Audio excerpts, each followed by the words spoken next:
आज हम आचार्य चाणक्य की जो कोटेशंस हैं उसकी डेप्थ में चलेंगे और डीपली समझने की कोशिश करेंगे कि वो किस तरीके से सोचते थे। तो उनका जो पहला और सबसे फेमस कोट है वो है, अधिक सीधा साधा होना भी अच्छा नहीं है।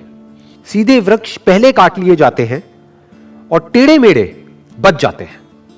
यहां पे जो सीधा साधा होने की बात करी जा रही है ना, उसका कनेक्शन ईमानदारी या बेईमानी से नहीं है, उसका कनेक्शन समझदारी और बेवकूफी से है। मतलब वो ये नहीं कह रहे कि आप सीधे साधे मत बनो, मतलब कि आप बेईमान हो जाओ, या फिर अगर कोई सामने वाला चोर है तो उसके साथ में चोर बन जाओ। ये नहीं कहा जा रहा है यहां पर यह कहा जा रहा है कि अगर कोई क्रिमिनल है और आपको हार्म करने के लिए आ रहा है तो इतने बेवकूफ मत बनो कि वो जो चाहे आकर के आसानी से आपके साथ में करके चला जाए।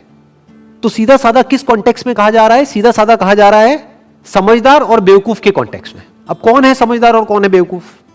अगर हम अपने दिमाग को यूज ना करें तो हमको क्या कहोगे?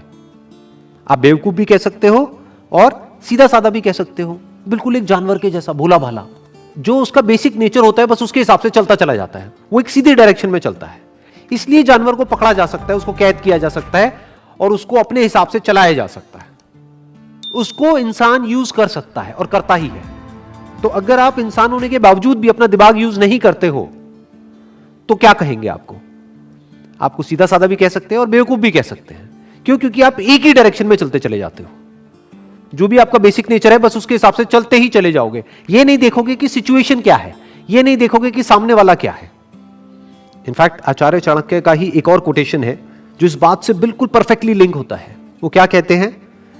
जो तुम्हारी बात सुनते हुए इधर उधर देखे उस पर कभी विश्वास मत करो। कितनी पावरफुल बात करी जा रही है। जो सीधा साधा आदमी होगा वो इस बात की डेप्थ को नहीं समझ पाएगा, वो इस बात को समझ ही नहीं पाएगा। जो तुम्हारी बात सुनते हुए इधर उधर देखे उस पर विश्वास क्यों ना करो? क्योंकि वो कुछ और ही सोच रहा है। वो आपकी बात में जब इंटरेस्टेड नहीं है तो आप में इंटरेस्टेड कैसे होगा? उसका इंटरेस्ट सिर्फ इसमें है कि जो वो चाहता है वो फटाफट से कैसे हो जाए, चाहे उसमें आपका नुकसान भी हो जाए तब भी उसको फर्क नहीं पड़ता है। जो आपकी बात तक सुनने में इंटरेस्टेड नहीं है वो आप में कैसे इंटरेस्टेड होगा? तो इस तरीके से हमको पहले समझना होता है कि जो सामने वाला पर्सन है उसके दिमाग में क्या चल रहा है, उसके अकॉर्डिंग एक्ट करना होता है। नहीं तो हम बहुत ही बुरी तरीके से लाइफ में फंस सकते हैं और फंसते ही हैं। जैसे कि एक जानवर फंस जाता है एक आदमी के जाल में, ऐसे ही जो सीधे साधे लोग होते हैं, यानी जो अपना दिमाग नहीं लगाते हैं, वो फंस जाते हैं ऐसे लोगों के जाल में जो बिल्कुल शिकारी के जैसे होते हैं, जिनका काम ही यही होता है कि जो लोग सीधे साधे हैं किसी तरीके से उनको फंसा दिया जाए, किसी तरीके से उनको बेवकूफ बना दिया जाए। तो अगर इन शिकारियों से आपको बचना है तो आपको टेढ़ा होना पड़ेगा। टेढ़ा मतलब बेईमान नहीं, टेढ़ा मतलब समझदार होना पड़ेगा। समझदार मतलब क्या? कि आपका माइंड किसी भी सिचुएशन की दोनों साइड्स को देख सके, दोनों पहलुओं को देख सके, तो आपको कहेंगे आप समझदार हो, नहीं तो आप बेवकूफ हो। तो टेढ़े का मतलब क्या? कि वो अडैप्ट कर जाते हैं, वो बदल जाते हैं सिचुएशंस के अकॉर्डिंग। और सीधे का मतलब क्या? कि जो नहीं बदलते हैं, जो खुद को चेंज करने के लिए तैयार नहीं है। और इसको इस तरीके से भी आप कह सकते हो कि सीधे का मतलब क्या? कि जो सीख नहीं रहा है, जो भी कुछ उसके साथ पास्ट में हुआ है वो सीख नहीं रहा है, यानी कि एक ही गलती को बार बार कर रहा है, उसी को तो हम बेवकूफ कहेंगे ना। गलती करना मतलब बेवकूफी नहीं, एक ही गलती को बार बार करते रहना वो बेवकूफी है। और समझदार किसको कहेंगे? जो ना सिर्फ अपनी गलतियों से सीखे बल्कि दूसरों की गलतियों से भी सीख जाए, वो समझदार है। उसको आप टेढ़ा भी कह सकते हो, क्योंकि अब उसकी खुद की लाइफ का जो एक्सपीरियंस है, मान लो इस दायरे में है, वो उसके बियॉन्ड भी सोच सकता है। क्यों? क्योंकि उसने औरों के लाइफ के एक्सपीरियंसेस से भी सीख लिया है। नेक्स्ट कोट इज, भय को नजदीक ना आने दो।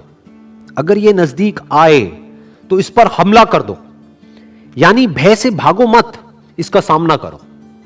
किस भय की बात करी जा रही है यहां पर? पहले उसको समझना पड़ेगा। दो तरह के डर हैं जो हर इंसान के अंदर होते हैं। एक डर है जो रियलिटी पे बेस्ड है, उसको फिजिकल भी बोल सकते हो। वो डर हम सबके अंदर होना चाहिए। वो डर बुरा नहीं है, वो हमको बचाता है। फॉर एग्जाम्पल, आप अगर किसी एक ऐसी बिल्डिंग के 10वें फ्लोर पे जाकर के एज पे खड़े हो जाओगे जहां से कि आप अगर नीचे गिरे तो आप मर सकते हो, तो वहां पर जैसे जैसे आप आगे बढ़ रहे होगे आपको डर लगेगा। तो क्या उसका सामना करना है? क्या बिल्कुल एज पे जाकर के खड़े हो जाना है जहां पे कि अगर हल्की सी भी गलती हो या हल्की सी भी हवा चले तो आप नीचे गिरो और मरो, यह बात करी जा रही है? नहीं। तो डर बुरा नहीं है। बहुत लोग मेरे से क्वेश्चन पूछते हैं कि किस तरीके से डर को हम खत्म करें। मैंने कहा अगर डर आपके अंदर से खत्म हो गया तो आप भी खत्म हो जाओगे। जब आप एक रेड लाइट जंप करने वाले होते हो और सामने कोई पुलिस वाला नहीं होता है तो आपको यह डर नहीं होता है कि कोई पुलिस वाला पकड़ लेगा। आपको यह डर होता है, आप चारों तरफ देखते हो कि कहीं कोई बस तो नहीं आ रही फुल स्पीड में, तो आपके अंदर एक डर है कि कहीं मैं मर ना जाऊं। तो एक है जो रियलिटी पे बेस्ड है, तो उसकी बात यहां पर नहीं हो रही है कि उस पर हमला कर दो। यहां पर किसकी बात हो रही है? Psychological fears. आपकी अपनी कुछ इमेजिनेशंस हैं, उससे आप डर रहे हो। और अगर आप ध्यान से ऑब्जर्व करोगे 90% जो फियर्स हमारे अंदर होते हैं वो साइकोलॉजिकल होते हैं। माइंड अपने आप ही एक किसी भी सिचुएशन की वर्स्ट साइड को देख लेता है या वर्स्ट सिचुएशन को इमेजिन करने लग जाता है और खुद ही उससे डरने लग जाता है। आजकल इसका सबसे अच्छा एग्जांपल है कि आपको कोई भी बीमारी हो, छोटी से छोटी भी, आप गूगल पे जाकर के सर्च करो, वो बीमारी खत्म होगी जाकर के कैंसर पे, तो अब आप डर रहे हो कि कहीं मुझे कैंसर तो नहीं है। अब इस डर का क्या इलाज है कि बैठे बैठे डरते मत रहो, जाकर के अपना टेस्ट करा लो।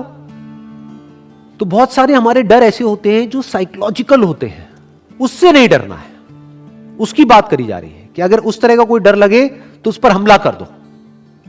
फॉर एग्जाम्पल, आपको अपनी क्लास में, आप किसी स्कूल में हो या कॉलेज में हो, एक प्रेजेंटेशन देनी है और उससे आपको डर लग रहा है, तो आपके अंदर से क्या आएगा? जब आप डरते चले जाओगे, चल यार जिस दिन मेरी प्रेजेंटेशन है उस दिन छुट्टी मार लेता हूं, छोड़ना कौन जाएगा। तो ये कहा जा रहा है कि ये हरकत मत करो, क्योंकि ये डर आपका साइकोलॉजिकल है, ये किसी रियलिटी पे बेस नहीं है। ऐसा नहीं है कि आपकी प्रेजेंटेशन में थोड़ी सी गलती आपसे हो गई तो आपको मार दिया जाएगा या आपको स्कूल या कॉलेज से बाहर निकाल देंगे। तो आपका जो डर है वो साइकोलॉजिकल है। और एक बार अगर डर गए, एक बार कोई भी साइकोलॉजिकल डर आपके अंदर आ गया तो वो डर धीरे धीरे धीरे धीरे बढ़ने लग जाता है। फिर वो डर एक सिचुएशन तक नहीं रहता है, आपकी लाइफ के हर एस्पेक्ट पे वो रिफ्लेक्ट होने लग जाता है। लेकिन अगर उसी वक्त आप उसका सामना कर लो और उसको वहीं पे खत्म कर दो तो हमेशा के लिए वो डर आपके अंदर से गया। तो डर का क्या इलाज है? Action, immediate action. For example, आपके अंदर पानी का डर है, डूबने का डर है, तो शुरुआत करो ना कम गहरे पानी से। गहरे पानी से दूर रहो, कोई बात नहीं, बट उसको फेस करो। अगर नहीं आती है स्विमिंग और पानी का इतना ही डर है तो तैरना सीख जाओ। इससे क्या होगा? आप सिर्फ तैरना नहीं सीखोगे। आपको लग रहा है आपको सिर्फ पानी में तैरना आ रहा है, अरे ना भाई, आपको जिंदगी में तैरना आ रहा है। क्योंकि जिस तरह से आपने यहां पर अपने डर को कॉन्कर किया, फ्यूचर में भी अगर कोई सिचुएशन आएगी तो आपको पता होगा कि अपने डर को कॉन्कर कैसे करना है। यानी कि अगर कोई भी किसी भी तरह का साइकोलॉजिकल डर आपके अंदर आए तो छोटे से छोटा स्टेप उठाओ और उस डर को वहीं पे जड़ से खत्म कर दो और धीरे धीरे उस स्टेप को बड़ा करते चले जाओ। तब तक बड़ा करते चले जाओ जब तक कि वो जो आपका एक्शन है वो उस डर से बहुत बड़ा ना हो जाए। नेक्स्ट कोट इज, गलत दिशा में बढ़ रही भीड़ का हिस्सा बनने से बेहतर है सही दिशा में अकेले चले। In more than 99% of the cases भीड़ गलत डायरेक्शन में ही बढ़ रही होती है। भीड़ यानी कि मासेस, वो सही डायरेक्शन में कभी बढ़ ही नहीं सकते। क्यों? क्योंकि मासेस एक्ट कैसे करते हैं, कभी सोचा है? वो एक्ट करते हैं पास्ट के बेस पे, ये हुआ था तो ऐसा ही होना चाहिए। तो अगर आप एक ऑर्डिनरी लाइफ चाहते हो तो भीड़ का हिस्सा बन सकते हो, उसमें कोई बुराई नहीं है। लेकिन अगर कुछ एक्स्ट्रा ऑर्डिनरी करना चाहते हो तो उसके लिए भीड़ से अलग चलना ही पड़ेगा, there is no other way. तो क्या कहा जा रहा है कि गलत दिशा में बढ़ रही भीड़ का हिस्सा बनने से बेहतर है सही दिशा में अकेले चले। तो गलत दिशा क्या है और सही दिशा क्या है? हम बिजनेस की बात करें या जॉब्स की बात करें, किसी भी काम की बात करें, गलत दिशा क्या है और सही दिशा क्या है?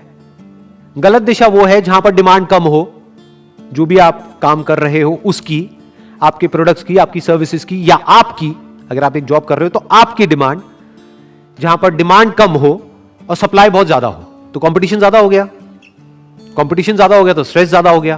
तो ये क्या है? गलत दिशा। सही दिशा क्या है? जहां पर डिमांड बहुत ज्यादा हो, सप्लाई बहुत ही कम हो, तो आपको रिटर्न भी ज्यादा मिलेगी। डिमांड ज्यादा, सप्लाई कम, यानी जरूरत है वो काम करने वाले लोगों की, लेकिन बहुत ही कम लोग हैं जो अभी उसमें एक्सपर्ट हैं, या अभी उसमें क्वालिफाइड हैं, या अभी उसमें प्रोफेशनल हैं। बहुत ही कम लोग हैं। तो इन कम लोगों की डिमांड बहुत ज्यादा रहेगी और सप्लाई बहुत ही लिमिटेड रहेगी। क्यों? क्योंकि भीड़ से कुछ अलग कर रहे हैं। इनफैक्ट जो ये गलत दिशा है जिसमें भीड़ आगे बढ़ रही होती है, वो हमको सही लग रहा होता है, लेकिन 10-20 साल बाद जाकर के समझ आता है कि ये गलत था, लेकिन तब तक बहुत देर हो चुकी होती है। और मजे की बात क्या है, ये जो सही दिशा है ये हमको आज गलत लग रही होती है, हमें भी, हमारे आसपास में लोगों को भी, लेकिन फ्यूचर में जाकर के समझ आता है कि ये तो सही दिशा थी। एक तरफ सिक्योरिटी है, सिक्योरिटी कहां है? भीड़ के साथ में। और ग्रोथ कहां है? अकेले चलने में। तो चॉइस आपकी है कि आपको सिक्योरिटी चाहिए या ग्रोथ चाहिए, कंफर्ट चाहिए या चैलेंजेस चाहिए। हां, अगर हमको अपने एक्चुअल पोटेंशियल को डिस्कवर करना है तो कोई चॉइस नहीं है, अकेले चलना ही पड़ेगा। नहीं तो भीड़ के साथ में तो एडजस्ट करना पड़ेगा। भीड़ के साथ में आपको उनकी चाल को मैच करना पड़ेगा। जैसे भेड़ चाल होती है, तो ना आप तेज चल सकते हो ना धीरे चल सकते हो, उन्हीं की चाल को मैच करना पड़ेगा। जिस डायरेक्शन में वो जा रहे हैं उसी डायरेक्शन में जाना पड़ेगा। बट अकेले चलने में डायरेक्शन आपके हाथ में, चाल आपके हाथ में। तो अब आपकी ग्रोथ को आप खुद भी प्रेडिक्ट नहीं कर सकते, कोई लिमिट ही नहीं है। तो अब भीड़ का हिस्सा बनना है या अकेले चलना है, ये चॉइस आपके हाथ में है। Wish you all the best. Thank you so much.